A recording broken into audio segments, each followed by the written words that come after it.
Hello everyone, it's me, John Lorden, and I'm back with another edition of BrainScratch. And this one is to do a little cleanup on the KJ story.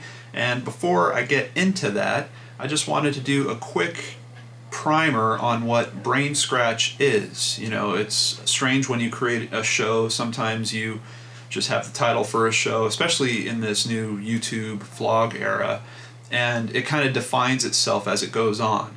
I can now look at my top videos, and BrainScratch is definitely all of your favorite, so I wanted to look at it as a whole and kind of figure out what it is.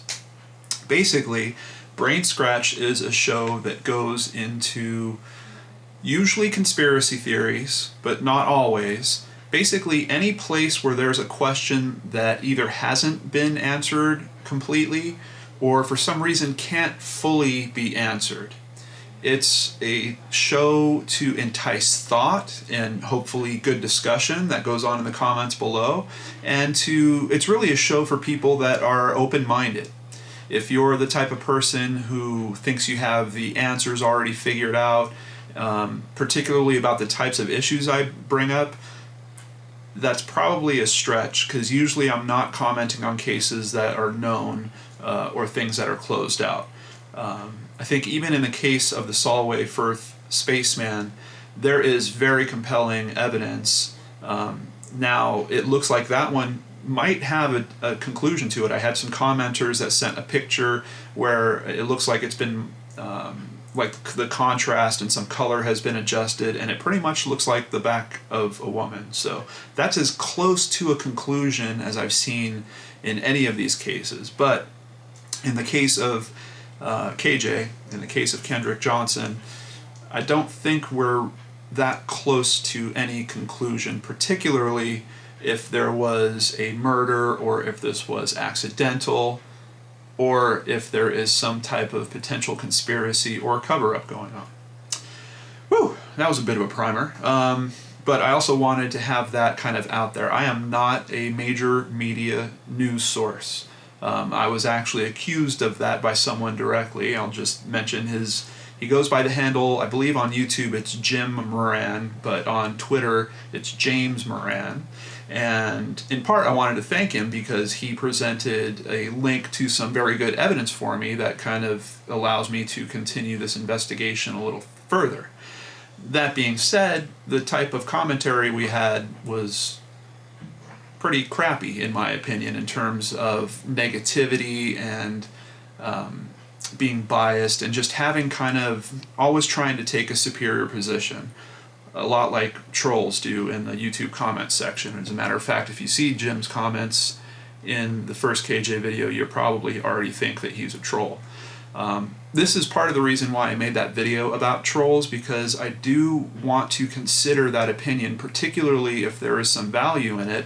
And in this case, James provided a link that had some very good value to it. So thank you, James, for some trying conversation. I'm glad that something helpful seems to have come out of it. So let's talk about that. First of all, clearing up a few things on the first video.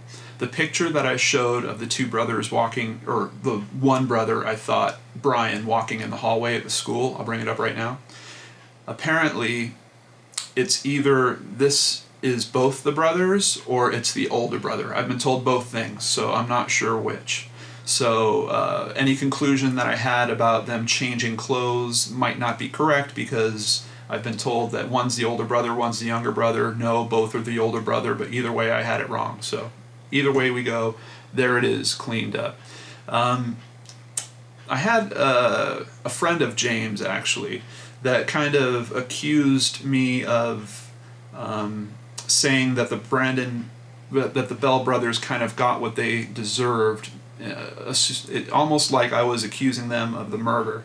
I'm pretty sure that people that watch that video all the way through know that I do not accuse them directly of the murder.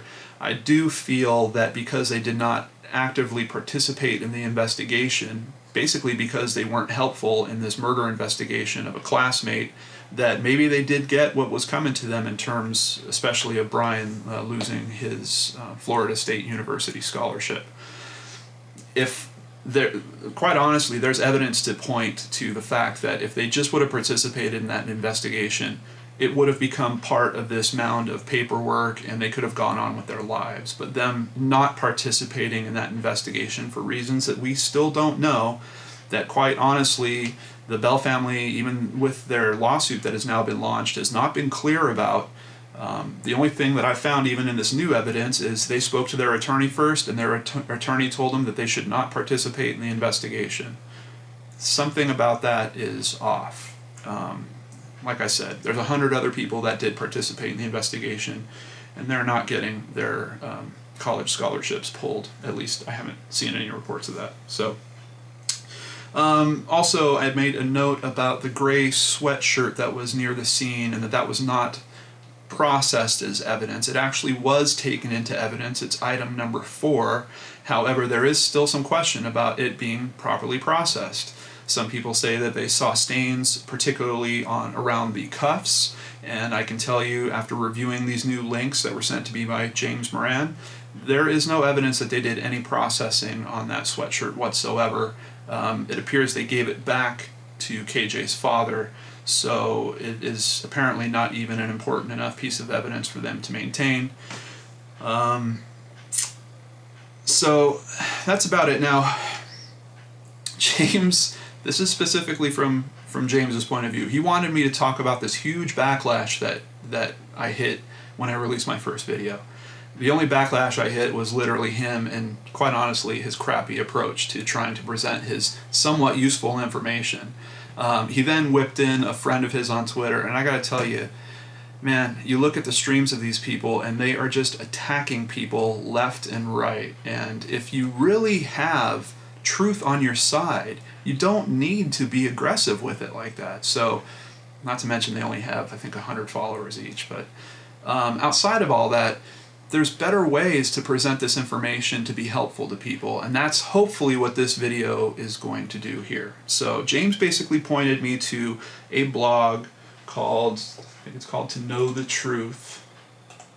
Oh, sorry, No Truth, No Justice. Here's a screenshot of it. And this was written by Annette K. Now I can tell you, she does her own analysis here of the KJ story from what feels like a pretty heavy bias of no one did anything wrong, everyone's coming out saying that this was just an accident. And if you read through her narrative, and then if you actually start looking at the sources that she's citing, they don't always hold up. Particularly, she talks about the Reverend Rose and him offering $10,000, and that he knew that his money was safe because he knew that no one killed KJ. Well, if you watch the clip that she actually puts right below that, he very specifically says, wait a minute, George, it still could have been a murder. Okay. I have never said it wasn't a murder.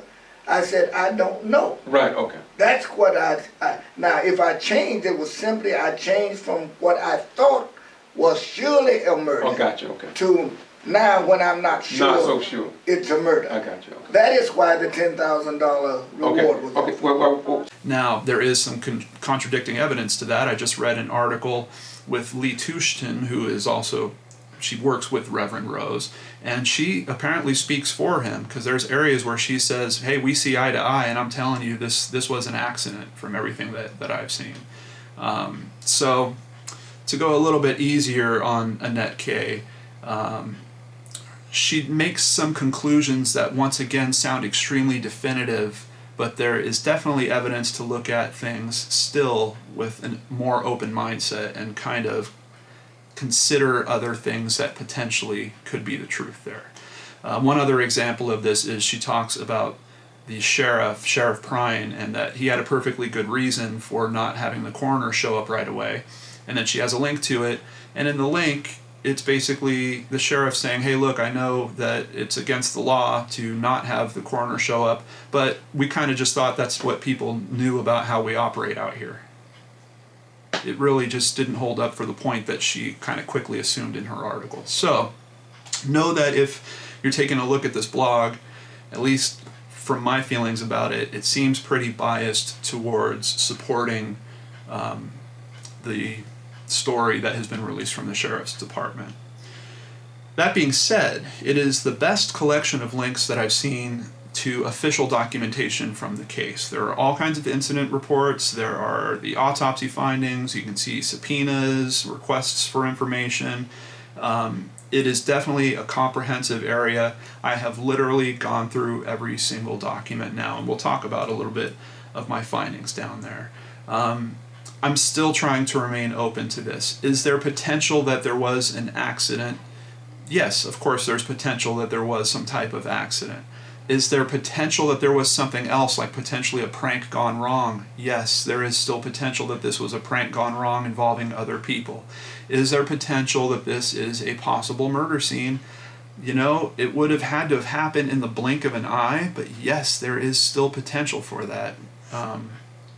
And as a matter of fact, after reviewing all the logs of the detectives and them speaking to students, there are at least rumors that that is the case, that KJ was approached by multiple people. KJ might have been involved in some type of gang activity.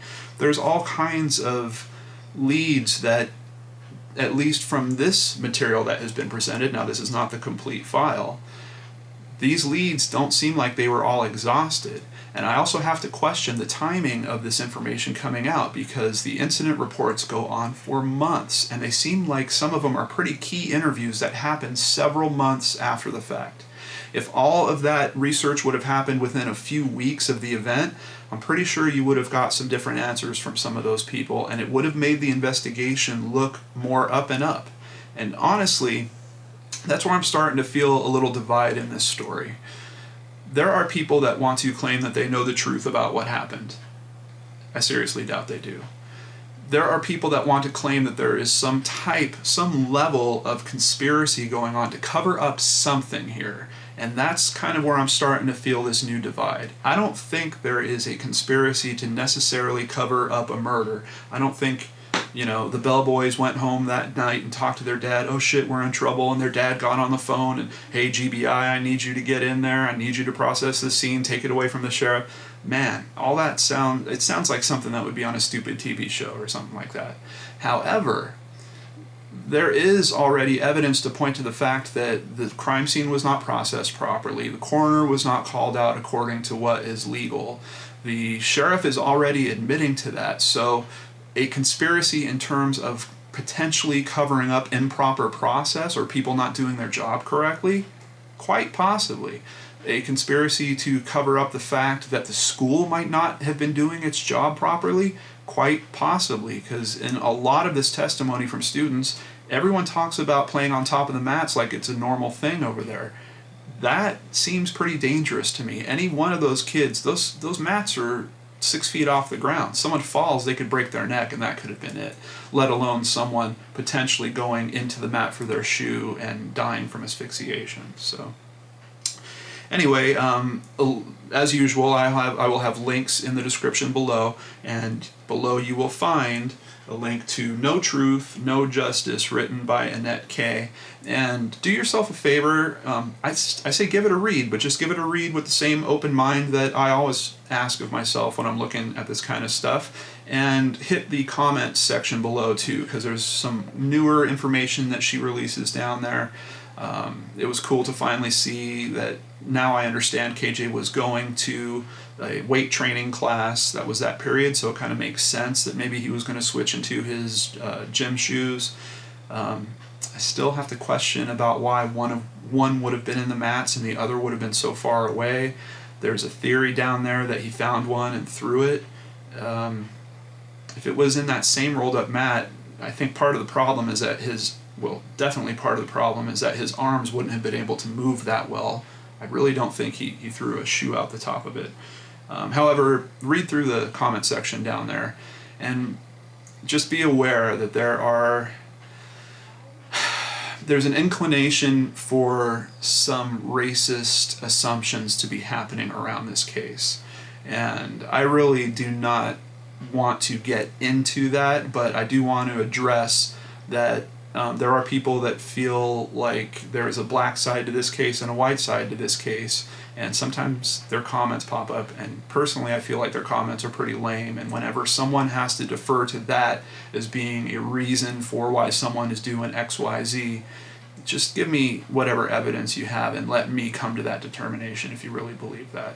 In my heart, I don't feel like there is a black versus white thing going on here. If anything, I feel like there is a potential for people versus big administrative conspiracy at most. But those are just my feelings too. Remember, I'm trying to keep myself open to whatever else could be going on. In this blog, Annette also references that KJ mat test video. I had a link to this in the first video that I did. And I just want to let you know, I've been thinking more about that test and that video. And once again, I just wanted to tell you that I've kind of hit some new conclusions about it. That video is representing a very narrow mindset about what could have happened within the mat. And it's not very realistic because you do not have this guy in a life or death situation.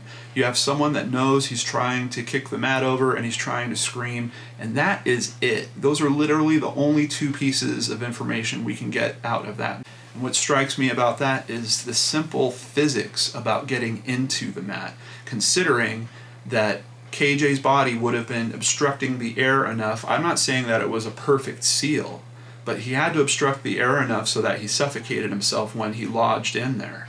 So obviously his upper body was bigger, it was wide. Could he have even moved his arms and cleared his body? Like kept his, or were his arms stuck up above him?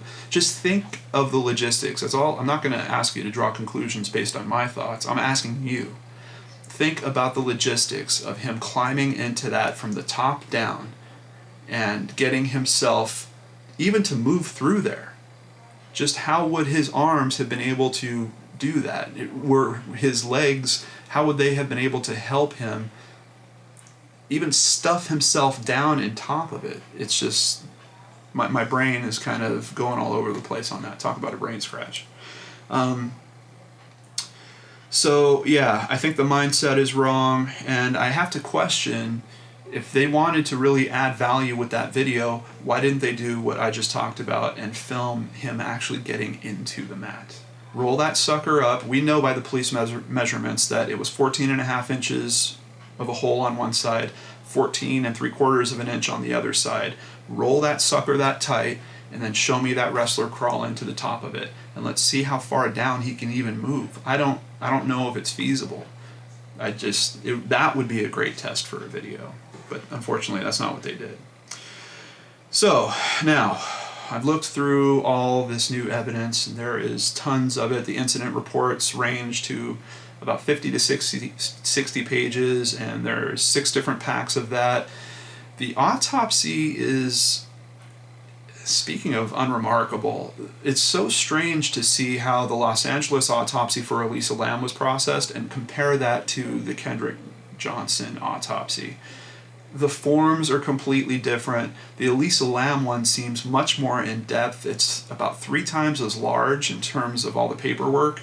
Quite honestly, the KJ one it seems kind of simplistic. Also, what was cool was seeing the autopsy from the independent autopsy that happened after the family exhumed his body. And I don't know if you recall, but in the first video I questioned those results also, saying how could this guy have determined a cause of death without having the organs in there. On his notes, he notes that he actually had access to slides of the organs, basically little samplings that were on slides of the organs, so he could do some analysis there. All that being said, the thought of a blunt force trauma to the right side of your jaw being a cause of death strikes me as odd. I think, and I saw a video kind of speaking to this also. That's not usually a cause of death. I mean, think about it. You would have to have struck a person so hard that they either bled out or that you possibly, broke their neck, damaged their nervous system.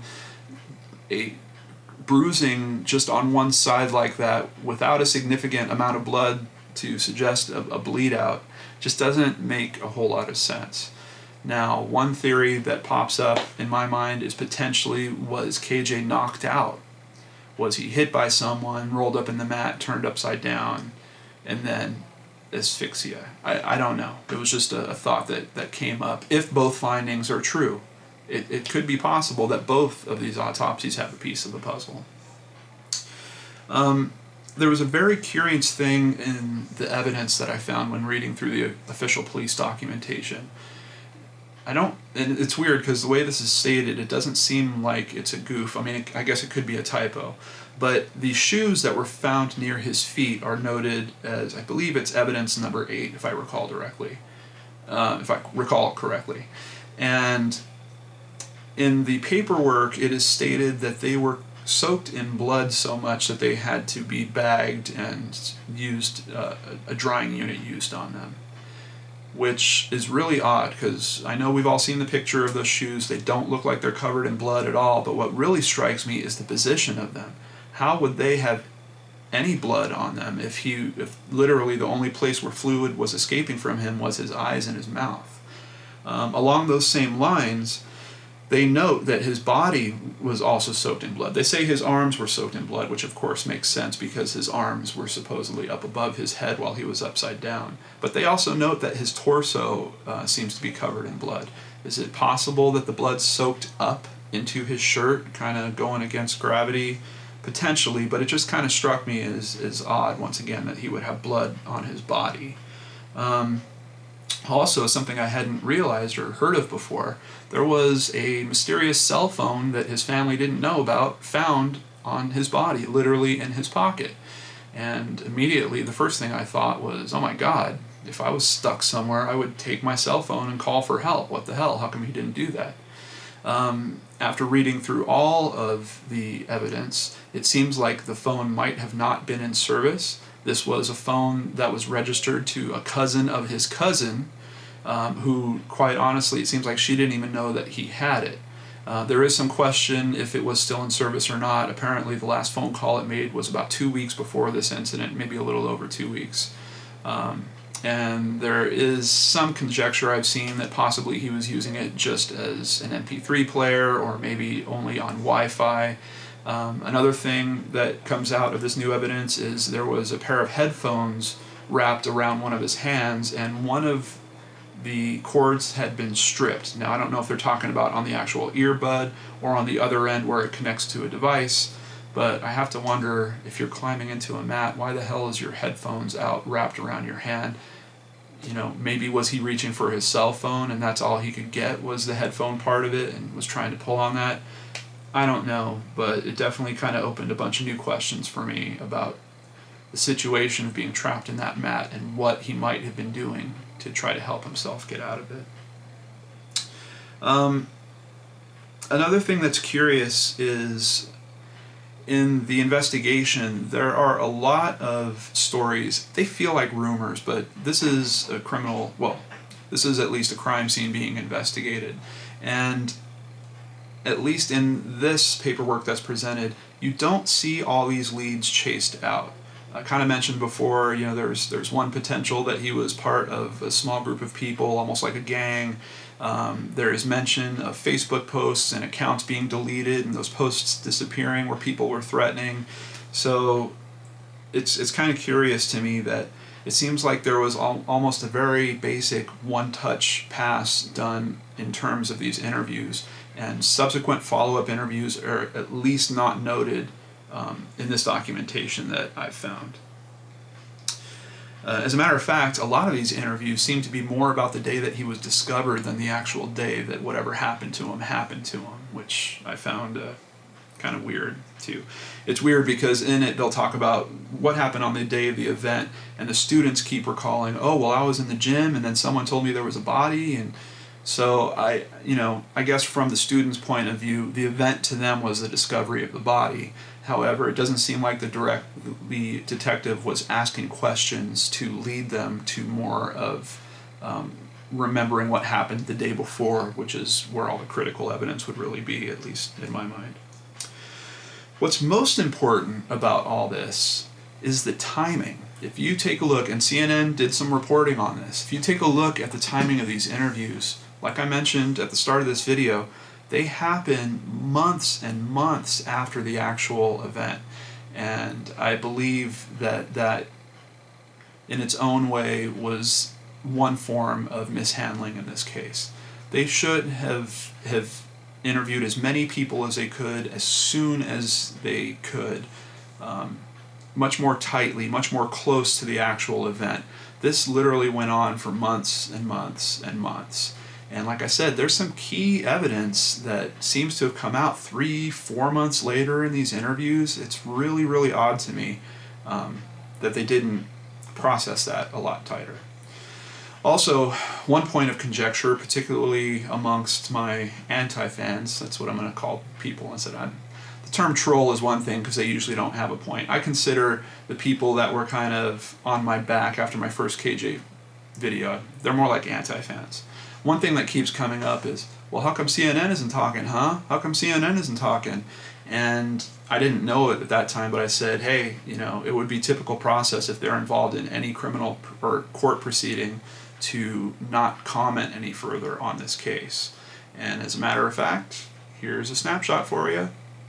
Looks like CNN is indeed involved in the court case, and they've actually, seems like they've teamed up with the Johnson family on it. So that is why you will likely not see any reporting on this from CNN, possibly until there is some type of ruling in this case. I don't know.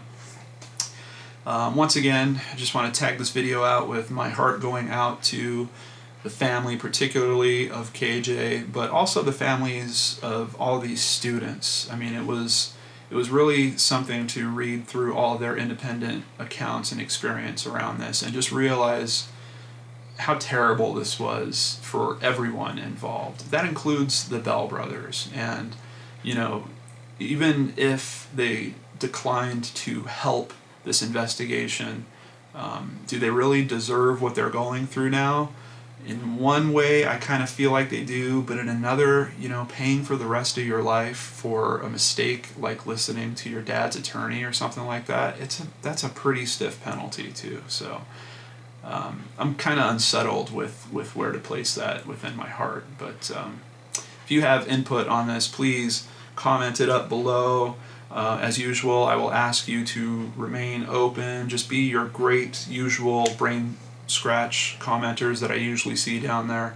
And once again, thank you to James Moran for pointing me to this new information. And hopefully this exchange will help you also develop how maybe you can get your point across in a way that is more helpful to everyone involved, and that truly helps us figure out the truth. Because ultimately, that's what we're all searching for. And I think if we're too closed-minded and too set on knowing one specific answer as the truth, we really close our eyes to a lot of areas where we might be more likely to find it. So, thank you, Brain Scratchers, for tuning in. I will catch you on the next one. I hope you all have a great week.